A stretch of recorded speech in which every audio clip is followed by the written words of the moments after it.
Hello friends, अब हम next question देखने वाले हैं। Each of the diagram is suppose to show two different rays being reflected from the same point. ये important इस question में, from the same point on the same mirror, which option is correct. तो समझो बच्चे, mirror कैसा भी हो, ऐसा हो, कॉनकेव टाइप का हो, कॉन्वेक्स टाइप का हो,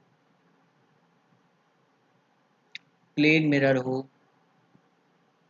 या कोई रैंडम सी सरफेस का। मैं अगर इसका कोई भी एक पर्टिकुलर पॉइंट ले लूं, लेट से मैंने इस मिरर के लिए मैंने ये पॉइंट ले लिया, तो इसके जब मैं नॉर्मल डिफाइन करूंगा, तो इस एक पॉइंट के लिए, पूरे मिरर के लिए नहीं बात कर रहा हूं, इस पॉइंट के लिए ये नॉर्मल यूनिक होगा, बिल्कुल यूनिक होगा। ऐसे यहां पे भी अगर मैं बात करूं, तो अगर मैंने इसको नॉर्मल बोल दिया इस पॉइंट पे, तो यही नॉर्मल है ना।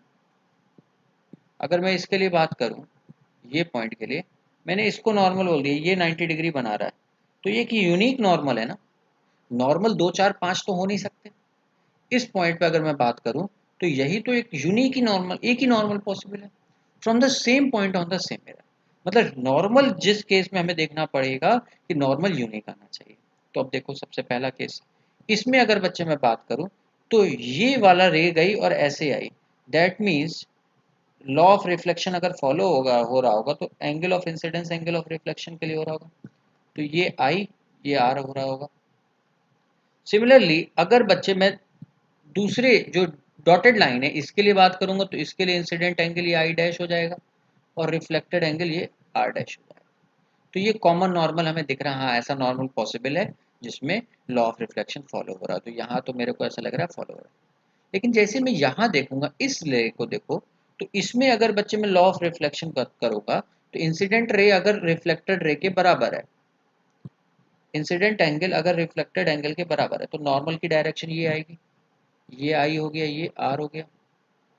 लेकिन अगर यही काम मैं डॉटेड वाली लाइन के हिसाब से अकॉर्डिंग करूं, तो डॉटेड वाली ये गई, ये आई, मतलब इसके अकॉर्डिंग नॉर्मल कुछ, अगर मेरे को इंसिडेंट एंगल रिफ्लेक्टेड एंगल के बराबर लाना है, तो ये वाला नॉर्मल होना चाहिए। दिख रहा है, तभी तो हमें ये एंगल और ये एंगल बराबर होते दिख रहे हैं।